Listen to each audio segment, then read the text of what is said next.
ভাবুন তো, আপনি প্রতিদিন যে রাস্তা দিয়ে কাজে যান, যে প্রতিবেশীর সঙ্গে প্রতিদিন দেখা হয়, এক সকালে ঘুম থেকে উঠে দেখলেন সেই রাস্তাটা হঠাৎই শেষ। ওপারে থাকা বন্ধুর সঙ্গে আর দেখা হবে না, আর আপনার চাকরিটাও যেন এক রাতের মধ্যে অপ্রাপ্ত হয়ে গেছে। এটাই ঘটেছিল বার্লিনে 1961 সালের 13ই আগস্টে। এক রাতের মধ্যে পুরো শহর কেটে ফেলা হয়েছিল মাঝ বরাবর, তার কাটা, তার প্রহরী আর কংক্রিটের দেওয়াল দিয়ে। এই দেওয়াল শুধু শহরকে নয়, দুই জাতিকে, দুই ভাবনাকেও, দুইটি জীবনধারাকে আলাদা করে দিয়েছিল। এই দেওয়ালের নাম বার্লিন প্রাচীর। একটি দেয়াল যা প্রায় 30 বছর ধরে স্বাধীনতা ও বন্দিত্বের সীমারেখা হয়েছিল। সবকিছু শুরু হয়েছিল দ্বিতীয় বিশ্বযুদ্ধের পর। 1954 সালে জার্মানি পরাজিত হয়, আর দেশটি ভাগ হয়ে যায় বিজয়ী শক্তিগুলোর মধ্যে। পূর্ব দিকটি নিয়ন্ত্রণ করে সোভিয়েত ইউনিয়ন, আর পশ্চিম দিকটি ভাগ হয়ে যায় আমেরিকা, ব্রিটেন ও ফ্রান্সের মধ্যে। বার্লিন ছিল ঠিক মাঝখানে, তাই সেটিও ভাগ হয়ে যায় দুই ভাগে। পূর্ব বার্লিন পরে সোভিয়েত প্রভাবধীন পূর্ব জার্মানির অধীনে, আর পশ্চিম বার্লিন চলে যায় পশ্চিম জার্মানির অধীনে। এক পাশে ছিল সমাজতান্ত্রিক ব্যবস্থা, যেখানে সরকার সব নিয়ন্ত্রণ করত।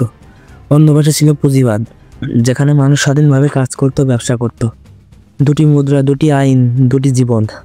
কিন্তু মাঝখানে ছিল শুধু কিছু রাস্তা, যেগুলো মানুষ তখনও অবাধে পার হতে পারত। সেই সময় কেউ কল্পনাও করতে পারেনি একদিন এই শহরটাই দুই ভাগে চিরতরে কেটে যাবে। 1950-এর দশকে বার্লিন ছিল যেন এক জীবন্ত দ্বন্দ্বের শহর। একদিকে সমাজতান্ত্রিক পূর্ব বার্লিন, যেখানে সরকার নিয়ন্ত্রণ করত জীবনের প্রতিটি দিক। অপরদিকে পশ্চিম বার্লিন, রঙিন বিজ্ঞাপন, আধুনিক দোকানপাট আর স্বাধীনতার প্রতীক। পূর্ব দিকে মানুষ প্রতিদিন পশ্চিমে যেত কাজ করতে, কারণ পশ্চিম জার্মান মুদ্রার মান ছিল অনেক বেশি। আবার পশ্চিমের লোকেরা আসতো পূর্বে সস্তা চুল কাটানো, খাবার ও পণ্য কিনতে। একই শহরে দুটি ভিন্ন পৃথিবী। ট্রেনের ঘোষণা শোনা যেত, পূর্ববর্তী স্টেশন পূর্বাঞ্চলের শেষ স্টপ। তবুও সবাই একে অপরের সঙ্গে মিশত, গল্প করত, হাসত। যেন দুই ব্যবস্থার মাঝে এক মানবিক সেতুবন্ধন ছিল। কিন্তু সেই ভারসাম্য বেশি দিন টিকল না। 1961 সালের আগস্টে হঠাৎ সব বদলে গেল। পূর্ব জার্মান সরকার এক রাতে সীমান্ত বন্ধ করে দেয়। রাস্তার ওপরে দাঁড়িয়ে থাকা পরিবারগুলো চোখের সামনে একে অপরকে দেখতে পেল, কিন্তু কেউ আর যেতে পারল না। সরকার বলেছিল দেশ রক্ষা করার জন্য দরকার, কিন্তু আসল উদ্দেশ্য ছিল অন্য কিছু। মানুষ যেন পূর্ব জার্মানি ছেড়ে পশ্চিমে পালিয়ে না যায়। তখন পর্যন্ত প্রায় 30 লাখ মানুষ পূর্ব থেকে পশ্চিমে পালিয়ে যায়, কারণ পশ্চিমে ছিল সুযোগ সুবিধা ও চাকরি ও স্বাধীনতা, আর পূর্বে ছিল কড়া নিয়ন্ত্রণ আর সেন্সরশিপ।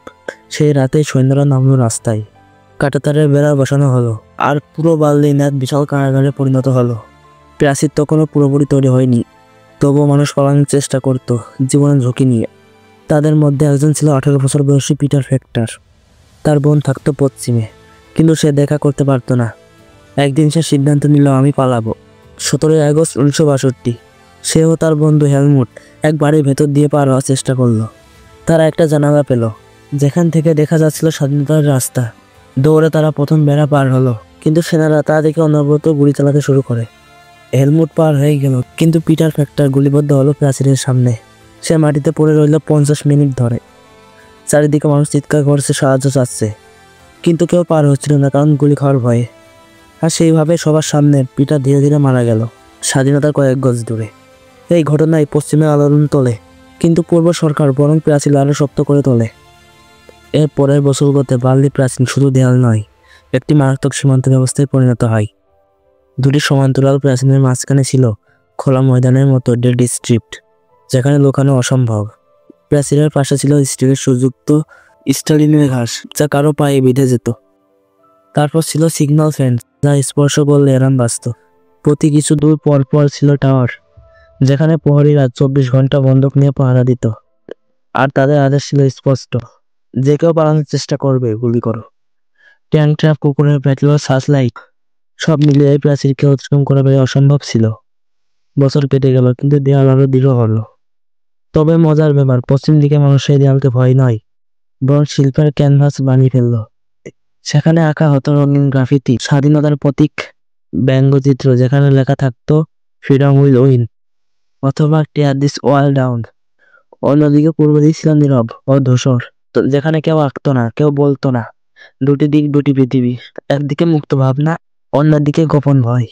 3 দশক ধরে এই দেওয়াল দাঁড়িয়েছিল ভয় আর বিভেদের প্রতীক হিসেবে। কিন্তু মানুষকে চিরকাল থামানো যায় না। 1999 সালে পূর্ব জার্মানিতে যখন আন্দোলন শুরু হয়, তখন হাজার হাজার মানুষ রাস্তায় নামে স্বাধীনতার দাবিতে। আর এক রাতে ইতিহাসের মোড় ঘুরে যায়। মানুষ হাতুড়ি হাত দিয়ে দেয়াল ভাঙতে শুরু করে। চোখে জল, মুখে হাসি আর কণ্ঠে একটাই শব্দ, উইরচিন ফিল্ড, আমরা স্বাধীন। বার্লিন প্রাচীর ভেঙে পড়ল এবং ভেঙে গেল 2 জার্মানির সীমারেখা। এভাবে ইতিহাসে লেখা হলো স্বাধীনতার সবচেয়ে বড় বিজয়গুলোর একটি। এই ভিডিওতে আমি এই ঘটনাটির বিবরণ খুবই সাধারণভাবে আপনাদের মাঝে উপস্থাপন করেছি। আপনারা যদি সম্পূর্ণ ঘটনাটির বিবরণ বিস্তারিতভাবে জানতে আগ্রহী থাকেন, তাহলে ইন্টারনেটে আপনারা এই ঘটনাটির বিবরণ দেখতে পারেন। এই ঘটনাটির উপর ভিত্তি করে বিভিন্ন তথ্য, মুভি ও বই তৈরি করা হয়েছে। বার্লিন প্রাচীর শুধু একটি দেয়াল নয়, এটি ছিল মানব ইতিহাসের লেখা এক জীবন্ত স্মৃতি, যেখানে দেখা গেছে স্বাধীনতার মূল্য, সাহসের দাম আর মানুষের অদম্য ইচ্ছাশক্তি। আজও সেই প্রাচীরের ভাঙা টুকরোগুলো দাঁড়িয়ে আছে, আমাদের মনে করিয়ে দেয় যে কোনো দেয়ালই টিকতে পারে না যদি মানুষ স্বাধীনতার স্বপ্ন দেখতে জানে। ভিডিওটা ভালো লাগলে একটা লাইক দিন, আর ইতিহাসের এমন সত্য কাহিনী জানতে চ্যানেলটা সাবস্ক্রাইব করে রাখুন।